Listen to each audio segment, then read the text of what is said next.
Ludar had witnessed countless species across the galaxy showcase their evolutionary advantages. The Furak with their pack-hunting precision, the Garra with their unmatched physical strength.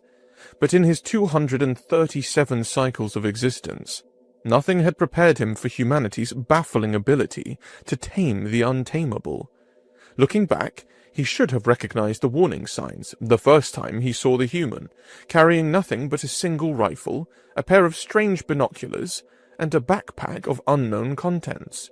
Yet Lordar's mind was elsewhere, as the Council ship's landing struts sank into the soft loom of Yogana's surface.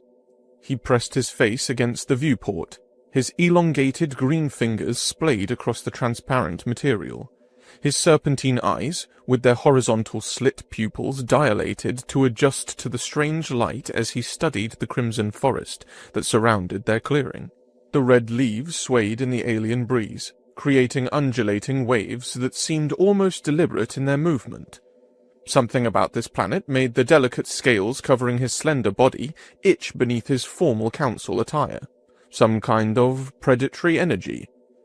"Sir, all systems report safe atmospheric conditions," the pilot announced, his voice coming from a communications panel adorned with the 16-pointed star of the Galactic Council. Lordar's inner eyelids moved nervously as he pulled away from the viewport, a translucent membrane sliding horizontally across his eyelids before retracting. "Very well. Begin disembarking procedures and notify the hunters that briefing will commence in 30 minutes. As protocol dictated, Lordar was the first to exit the vessel. Above, a yellow sun cast shadows across the clearing. The light filtering through the crimson canopy bathed everything in a disconcerting, blood-red glow, making the delicate ridges along Lordar's cranium move with unease. Perfect environment for apex predators, he thought grimly. Perfect environment for the Gronax. The group of contracted hunters descended the ramp behind him. First came the Furak team, 8 pack-hunting beings with thick fur in varying shades of grey, moving with unsettling synchronicity.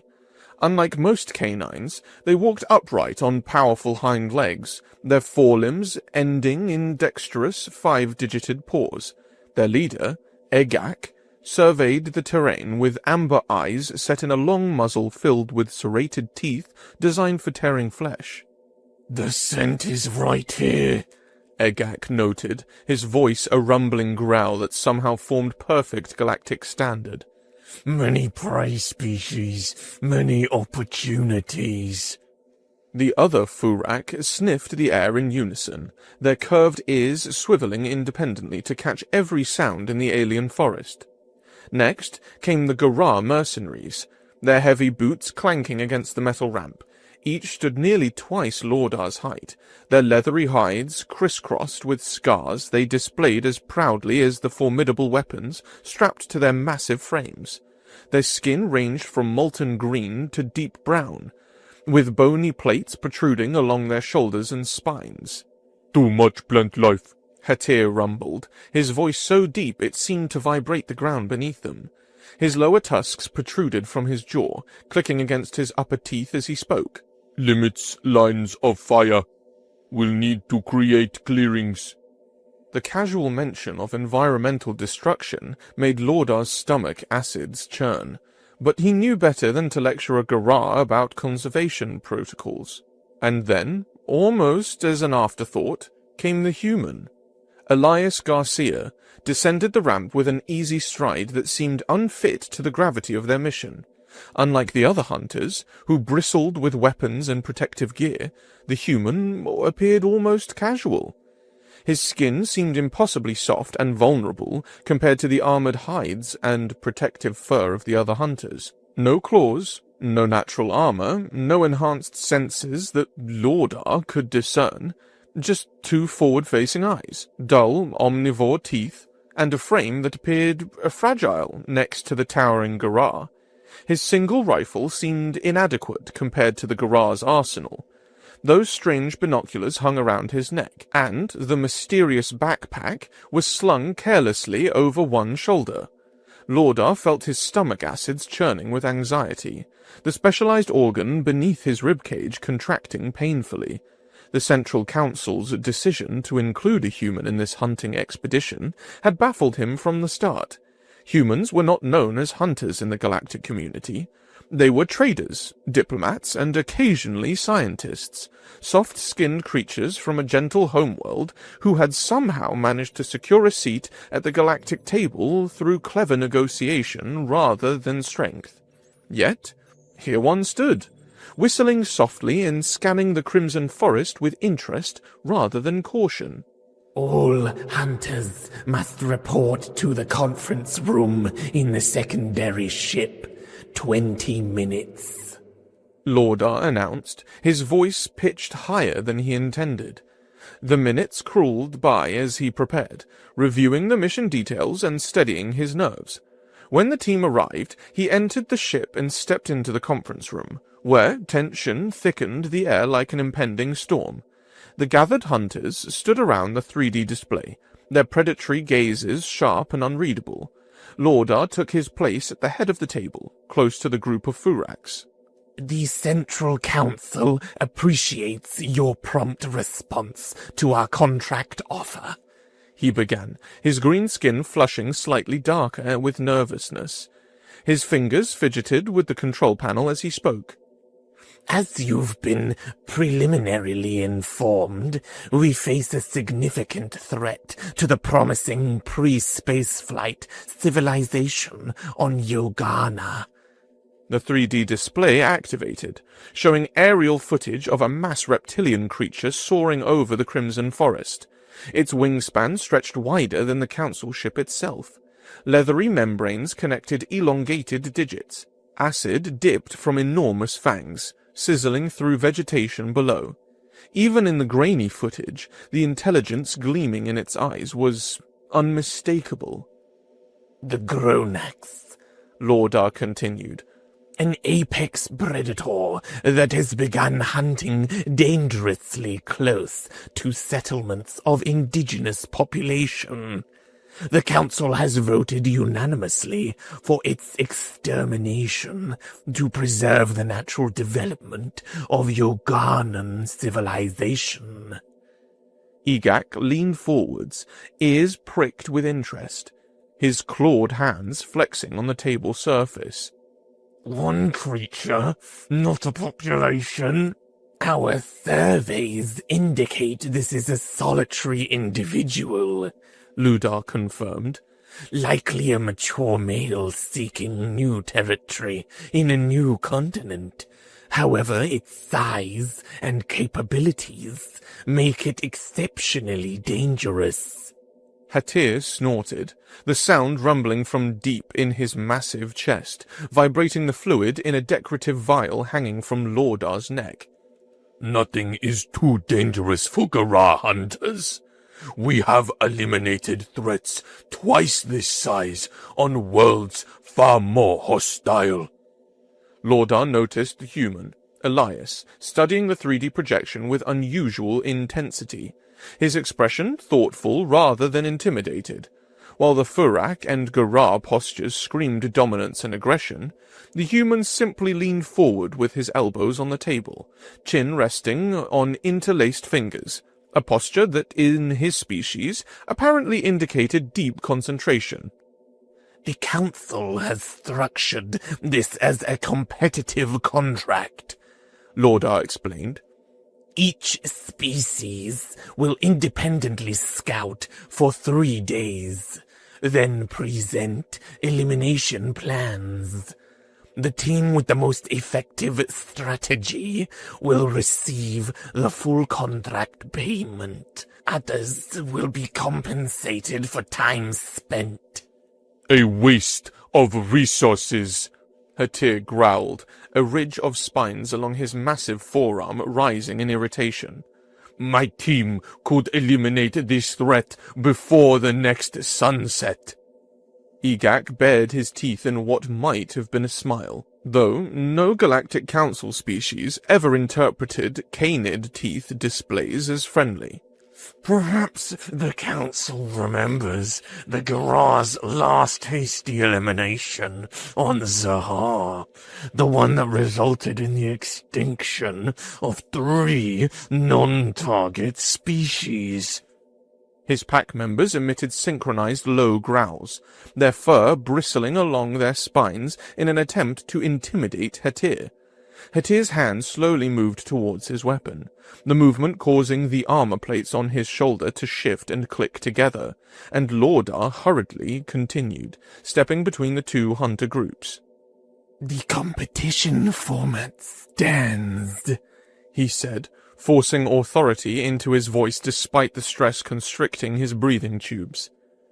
3 days of reconnaissance, after which we reconvene to evaluate approaches.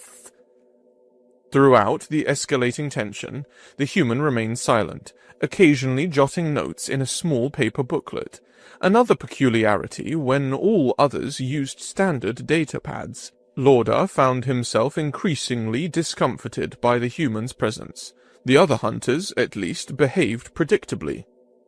"Any questions before teams collect their equipment?" Lordar asked, eager to conclude the briefing before hostilities escalated further. "Yes," Elias spoke for the first time, his voice unexpectedly resonant in the tense room. "The footage shows evidence of territorial markings through acid secretion. Has anyone catalogued the chemical composition?" The question caught Lordar off guard. Well, no. The priority was evacuation for research personnel once the Gronax was identified." He noticed how the human's question immediately diffused the tension between the Furak and the Garar, as both groups turned their attention to this puzzling inquiry. Elias nodded, making another note in his peculiar paper book with what appeared to be a primitive graphite writing implement. Egak's ears flattened against his skull, and the fur along his neck stood on end. "What uses chemical composition to a hunter? You track, you corner, you kill." "Different approaches for different species," Elias replied with a smile that didn't quite reach his eyes, a diplomatic non-answer that revealed nothing of his actual strategy. Hetir stood abruptly, towering over the table. The bony plates along his spine clicked together as he straightened to his full intimidating height. "Enough talk. Time for action." The other Garar followed suit, the movement a not-so-subtle display of physical dominance, each standing with weapons prominently displayed. "Dismissed," Lordar said hastily, retracting himself to appear smaller and less threatening, a natural response of his species to potential conflict. "Equipment distribution in the cargo bay." The loading bay became a theatre of competitive display as each hunting team collected their gear. The Furak moved as a single organism, each member instinctively handling specific equipment for the group.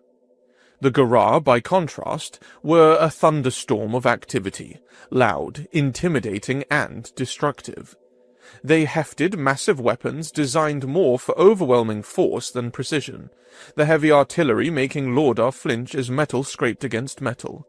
And then there was Elias Garcia. The human had claimed a small corner of the bay where he methodically unpacked what appeared to be tiny mechanical devices from his mysterious backpack. His movements were economical, almost meditative. As he calibrated each one and set it aside, Lordar noticed the human lacked both the pack coordination of the Furak and the intimidating presence of the Garar, yet worked with a focused mind that somehow commanded attention. "What are those little toys?" Egak called from the distance, his tone mockingly curious, his amber eyes narrowing as he evaluated the strange devices. "Souvenirs to remember your failure?" Elias looked up with that same enigmatic smile. "Just some drones, eyes and ears, you know?" He held up one of the devices, barely larger than his palm, with 4 tiny rotors and what appeared to be a sophisticated sensory array. "Real hunters use their own senses," one of Egak's packmates growled, his entire body tensing as if the very suggestion of technological assistance was offensive to his hunting instincts. "Real hunters use whatever works," Elias replied mildly, continuing his preparations without apparent concern. By mid-afternoon, the hunting teams were departing into different sections of the Crimson Forest. The Furak moved in silent formation, already beginning to spread out in a hunting pattern they'd clearly used countless times before. Their padded feet made almost no sound as they melted into the underbrush, only the occasional flick of a grey tail visible before they disappeared completely. The Gurra crashed through the underbrush with little attempt at stealth, as if daring the Gronax to confront them directly. Their heavy footfalls crushed the exotic vegetation beneath them, and they periodically fired weapons into the air, whether as intimidation or calibration, Lordar couldn't tell. Unlike the others, the human hadn't immediately plunged into the forest. Instead, he was setting up what appeared to be a small base camp at the edge of the clearing, unpacking equipment from his backpack. "Aren't you going to be tracking?" Lordar couldn't help asking, his vocal membranes producing a questioning harmonic. Elias glanced up from where he was programming one of his tiny drones. "I am tracking," he replied, "just not with my feet yet." With a soft whirring sound, 3 of the small devices rose into the air and scattered in different directions over the crimson canopy. The human then calmly unfolded a compact chair, settled into it beneath the shade of a broad-leafed plant, and began studying readings on a small screen. "But the Gronax," Lordar began, his 4 nostrils flaring with concern. "Is big enough to see from the sky," Elias completed the thought, his calm certainty somehow more disquieting than the aggressive confidence of the other hunters. He reached into his pocket and pulled out a small pouch, extracting something colorful that he popped into his mouth. "Want one? They're called gummy bears. Earth candy." Lordar declined with a confused gesture of his long-fingered hand and retreated back into the ship. As the ramp closed behind him, he caught a final glimpse of the human, reclining comfortably while the galaxy's most dangerous predator roamed somewhere in the forest beyond. Something about the scene left Lordar profoundly unsettled, though he couldn't have articulated why. Perhaps it was the human's apparent lack of urgency, or the strange confidence that seemed unjustified by any observable capability. Whatever the reason, Lordar found himself hoping that when the 3 reconnaissance days ended, all 3 hunting teams would still be intact to present their findings. Somehow, he was already beginning to doubt it. 3 days had passed since the start of the scouting phase, and Lordar's anxiety had only deepened with each passing hour. The cargo bay had been converted into an impromptu presentation space for the hunting teams to demonstrate their elimination strategies. But what should have been a structured council proceeding had developed into chaos before it even began. Egak stood chest to chest with Hatir, a positioning that seemed almost comical given the Furak leader barely reached the middle of the massive Gurra's torso.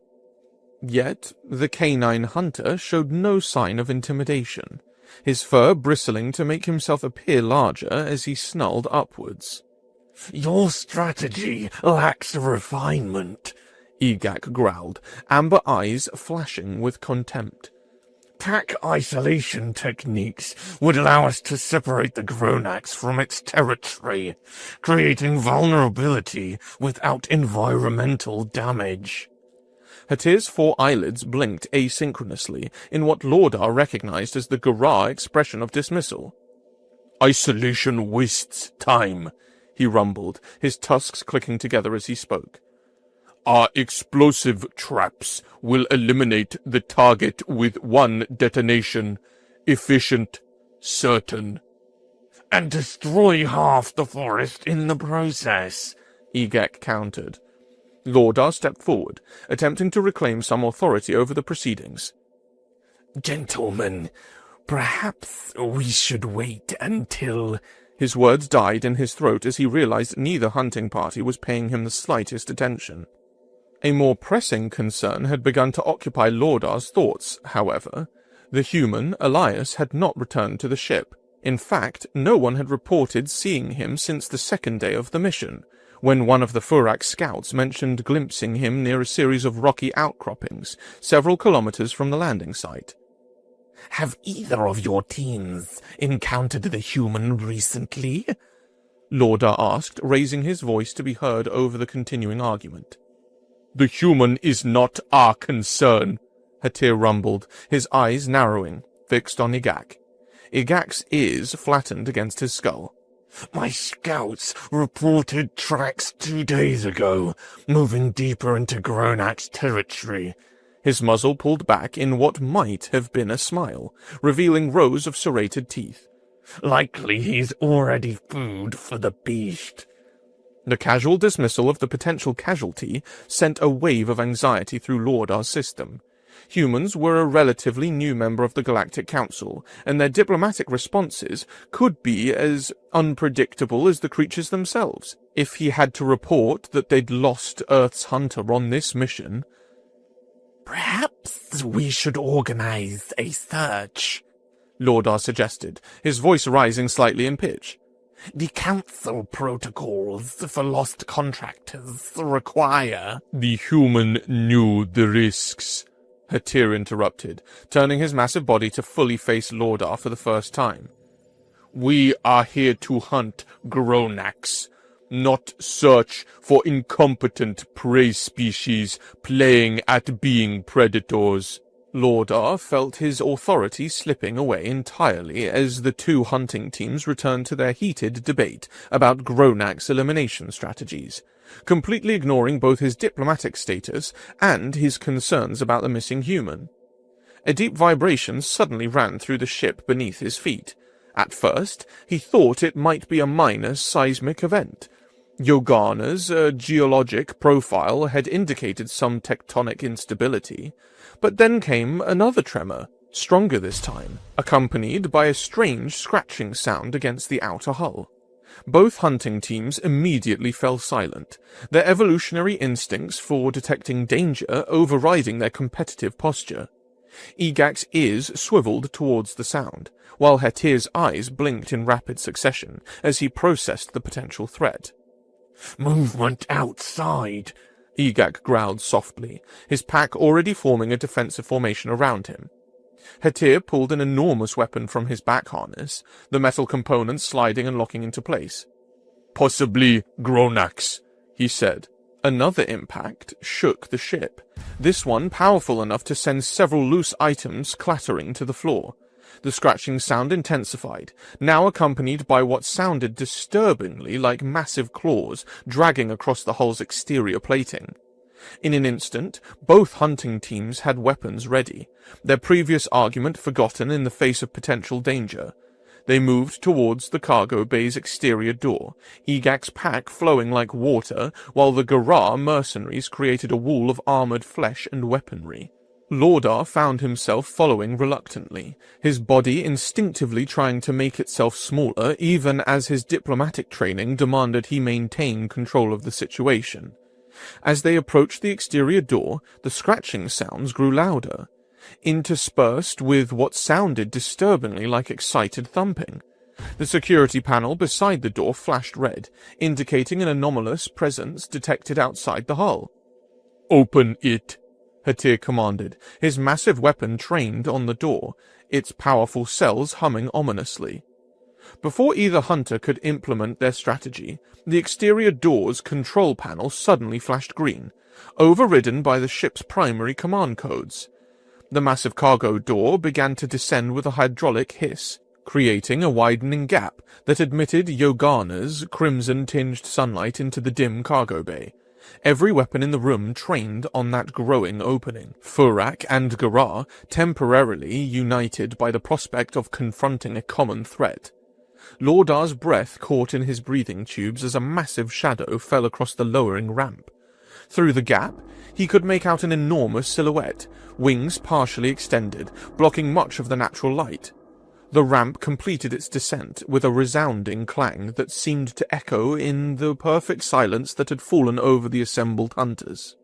And there, framed in the doorway, sat the Gronaks. Lordar nearly fainted at the sight. The creature was even more terrifying in person than in the grainy surveillance footage.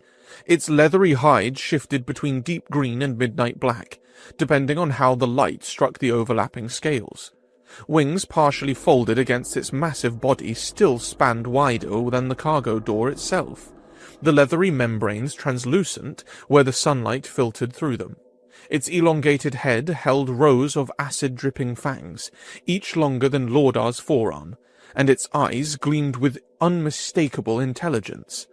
But what truly froze Lordar's blood in his veins was the small figure seated comfortably on the creature's back, waving enthusiastically at the assembled hunting parties. "Are you seeing this?" Elias shouted, his face split in a wide grin that displayed his flat, omnivorous teeth. The human bounced slightly in his makeshift saddle secured between two massive dorsal spines. "Are you fucking seeing this?" Lordar's mind struggled to process the impossible image before him. The human, the fragile, clawless, apparently defenseless human, was riding the most dangerous predator on Yogana, as casually as one might ride a domesticated transport animal. The reactions around him were equally stunning. Egak's weapon clattered to the floor from suddenly limp fingers, his muzzle hanging open in a display of shock that transcended species differences. Hatir had taken an involuntary step backward, the first time Lordar had ever seen a Garra retreat from anything. As for Lordar himself, he felt his legs give way beneath him, his slender body folding to the floor as his brain simply refused to maintain the muscle tension necessary for standing. "Isn't he beautiful?" Elias called out, patting the Gronax's neck affectionately. The massive predator responded by turning its head slightly, his eyes regarding the human with what appeared to be, Lordar struggled to identify the emotion, before his brain supplied the impossible answer. Fondness. The human dismounted with ease, sliding down the Gronax's scaled shoulder before landing lightly on the ramp. The creature remained perfectly still during this process, only shifting slightly to provide a better dismounting angle for its rider. "Everyone, meet Fido," Elias announced, stroking the Gronax's lower jaw as if he might be a pet. "Turns out, he's extremely intelligent and has quite the sweet tooth." The human reached into his pocket and withdrew a small, brightly coloured object, which he tossed into the air. The Gronax's massive head snapped up, catching the tiny morsel between his razor-sharp fangs. Instead of the devastating acid Lordar had expected to see dripping from those fearsome jaws, the creature seemed to be salivating. It made a strange chuffing sound that somehow conveyed pleasure. "Gummy bears," Elias explained, looking inordinately pleased with himself. "He goes crazy for them, even though they're infinitely smaller than him. And beef jerky too, though I'm almost out of that." Lordar's vocal membranes finally managed to produce sound, though his voice emerged several octaves higher than normal. You've domesticated the Gronax?" Elias shrugged, the casual human gesture at odds with the monumental achievement it dismissed. "Not exactly domesticated. We've come to an understanding." He scratched behind a ridge of scales near what might be the creature's ear, causing the massive predator to lean into the touch like an oversized house pet. "Turns out Gronax are a lot like Earth bears. Territorial, apex predators, but surprisingly food-motivated, and much smarter than they look." "This is impossible," Egak finally managed, his voice barely more than a whisper. "Clearly not," Elias replied cheerfully, continuing to stroke the massive predator's scales. "Once I figured out he was attracted to certain scents in my food, it was just a matter of positive reinforcement. A basic animal behavior stuff, really." "The council directive was to eliminate the threat to the indigenous population," Lordar reminded him, having finally regained his voice. "And I did," Elias said, his tone suddenly more serious. "The threat is eliminated. Fido here won't be hunting near their settlements anymore. We've worked out a new hunting territory for him, farther away from any inhabited areas. Problem solved. This isn't what the council ordered, Lordar insisted, his diplomatic training reasserting itself. The directive was clear. The Gronax was to be eliminated. Technically, you ordered the threat to be eliminated, Elias pointed out. What if we relocate the Gronax population instead?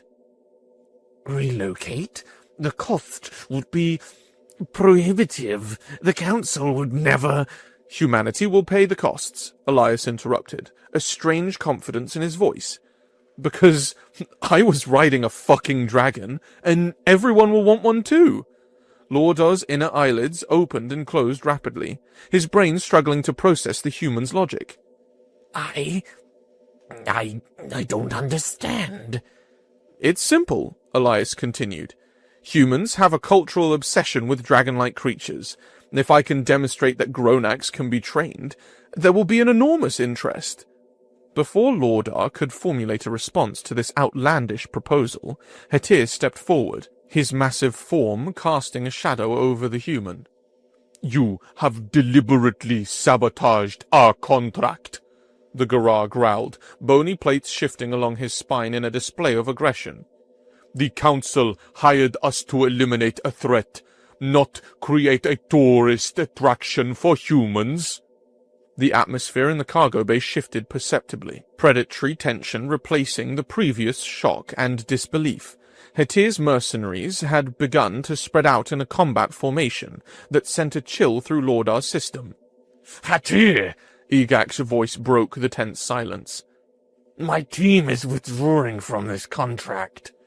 All eyes turned to the wolf-like hunter, whose posture had shifted from aggression to respectfully wary. You abandoned the hunt? Hetir's voice carried equal measures of surprise and contempt.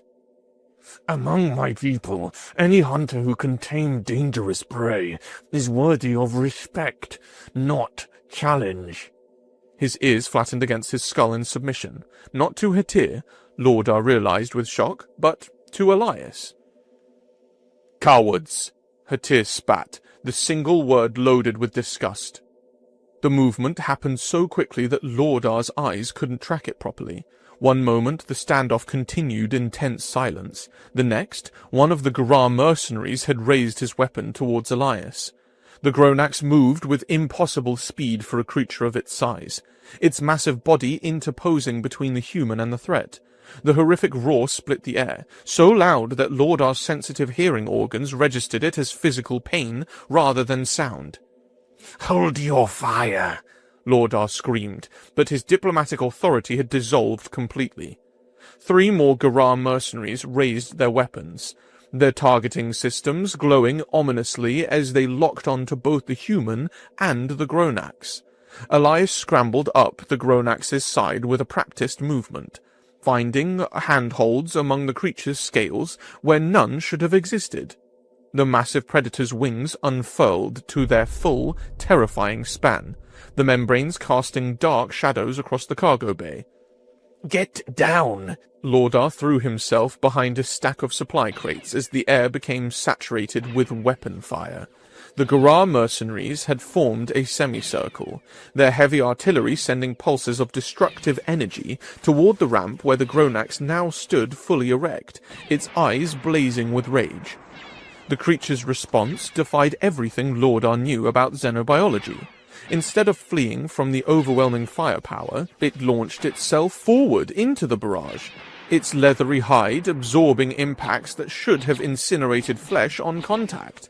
Acid sprayed from its massive jaws in a concentrated stream, striking the nearest Garra mercenary directly in the chest. The scream that followed would haunt Lordar's dreams for years to come. The acid ate through the Garra's protective armor in seconds, then through flesh and bone with equal hunger. Where a towering mercenary had stood, only a smouldering, half-dissolved heap remained. Fall back! Regroup! Hetir's voice boomed over the cacophony of weapon fire and roaring beast. His mercenaries attempted to establish a defensive perimeter, But the confined space of the cargo bay limited their tactical options. Meanwhile, Elias had maneuvered himself into position on the Gronax's back, braced between two massive dorsal spines. Lordar watched in disbelief as the human drew his single, seemingly inadequate rifle and began returning fire with remarkable precision. The weapon's report was almost lost amid the chaos, but its effects were unmistakable. One Garra staggered backward, clutching at a wound where his eye had been. The Gronax moved with lethal grace, its massive tail sweeping across the bay floor, sending two mercenaries flying into the metal bulkhead with bone-crushing force.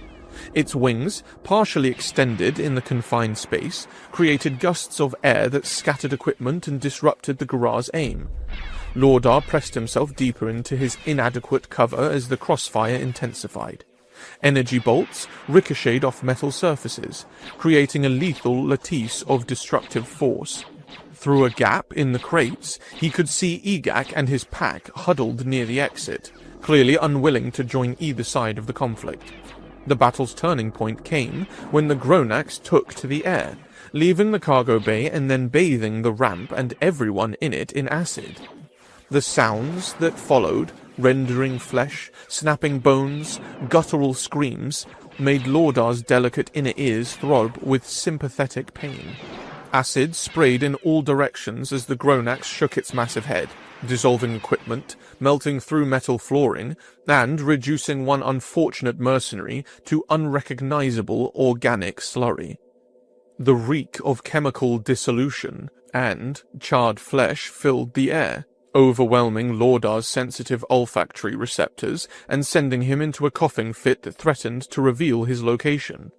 Through watering eyes, Lordar saw Hatir charge the Gronax, trying to hit Elias instead of the beast. The Gronax roared and returned to the ground, jaws snapping at the attacker. Hatir barely avoided the first bite, losing a section of shoulder plate to razor-sharp teeth, but the second attack connected, massive jaws closing around the Garra's weapon arm with a sickening crunch. From his position atop the creature, Elias continued to provide covering fire, methodically eliminating the remaining mercenaries who still posed a threat.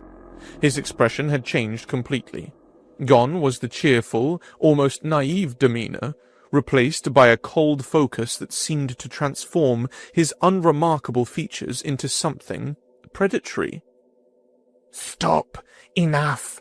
Lordar finally found the courage to emerge from hiding, his diplomatic thinking overriding his survival instincts. "This slaughter serves no purpose." For a moment, it seemed his plea might be ignored.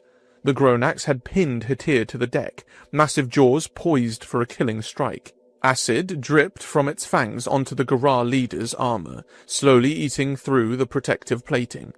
Then, miraculously, Elias spoke a single word, a sharp command in what must have been an Earth language. The Gronax froze mid-strike, its eyes swiveling toward its rider. "That's enough, boy," Elias said, his voice unnervingly calm amid the carnage. "We don't want to get you in trouble with the Council." It took some convincing, but the Gronax reluctantly released its prey, stepping back from the wounded Garra leader. Hatir lay gasping on the deck, his once impressive bone armor dissolved in patches, green blood seeping from multiple wounds. Lordar surveyed the devastation with mounting horror.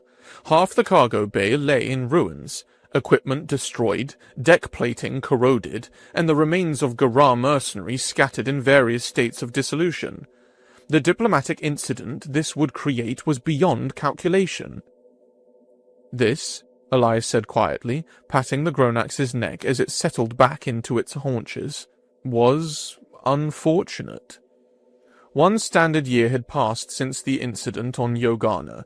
Lordar sat in his office on the Council core planet, surrounded by the elegant but sterile architecture that categorized all administrative buildings in the capital. The morning light filtered through the polarized windows, casting regular patterns across his desk where several data terminals displayed various reports requiring his attention. His hands still trembled slightly whenever his thoughts turned to the Gronax. The diplomatic fallout from the incident had been substantial. The Garra Mercenary Guild had filed formal complaints, demanding reparations, and threatened to sever ties with the council entirely. Months of delicate negotiations had finally resulted in a settlement, though the cost to the council's treasury had been considerable. The human, Elias Garcia, had faced a tribunal for his actions. Lordar had testified, recounting the events as accurately as his still traumatized memory allowed. Surprisingly, the verdict had been not guilty on all charges, the tribunal accepting the human's claim of self-defense against Garra aggression. Lordar's inner eyelids opened and closed as he remembered the human's calm demeanor throughout the proceedings, so at odds with the devastation he had witnessed on Yogana. The contrast troubled him still. Absent-mindedly, he rotated his primary finger through the holographic menu of his terminal, scrolling through routine reports without really seeing them.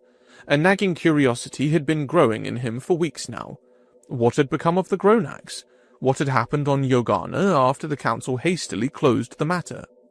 With a quick glance to ensure his privacy, Lordar entered his administrative override codes, accessing restricted databases not typically available to diplomats of his rank. He justified the minor transgression as necessary for comprehensive situation assessment, a phrase vague enough to avoid scrutiny in the system logs.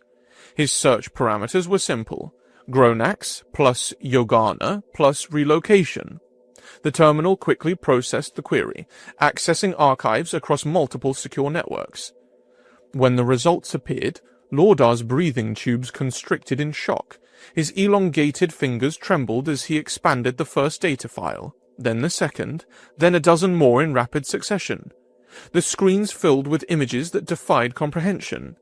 Thousands of Gronax, not just the single specimen from Yogana, but an entire species transplanted to a previous uninhabited world now designated New Draconius. Humans in specialized protective gear working alongside the massive predators, juvenile Gronax being hand-fed by human children. But most astonishing of all, a promotional video for something called Kingdom of Dragons Adventure Resort. The footage showed sprawling facilities built to accommodate visitors from across the galaxy, though the only visitors he saw in the footage were humans. They visited observation platforms overlooking Gronax nesting grounds, and most incredibly, humans mounted on specifically equipped saddles, riding adult Gronax through crimson-tinted skies. The video transitioned to scenes of long queues, tourists from dozens of human colonies waiting for their chance to interact with the fearsome creatures. Lordar sat back in his chair, the specialized fluid in his joints shifting to accommodate his suddenly limp posture. The human had been right. His incomprehensible statement, "They will because I'm riding a fucking dragon and everyone will want one too," had proven prophetically accurate. The final image on the screen showed a human child, no more than 7 or 8 years old by Lordar's estimation, seated confidently on the back of a juvenile Gronax. Both child and beast appeared utterly at ease, engaged in what seemed to be a training exercise in a specifically designed arena. Understanding dawned on Lordar with crystal clarity. The physically unimpressive, evolutionary unremarkable humans possessed an ability that no other council species had fully appreciated. They could form bonds with apex predators, transforming natural enemies into allies. With trembling fingers, Lordar opened a new search window. He hesitated only briefly before typing, "Kingdom of Dragons, vacation packages." As the results populated his screen, he felt a confusing mixture of lingering fear and growing fascination. Perhaps, he thought, it was time to see these domesticated Gronax for himself.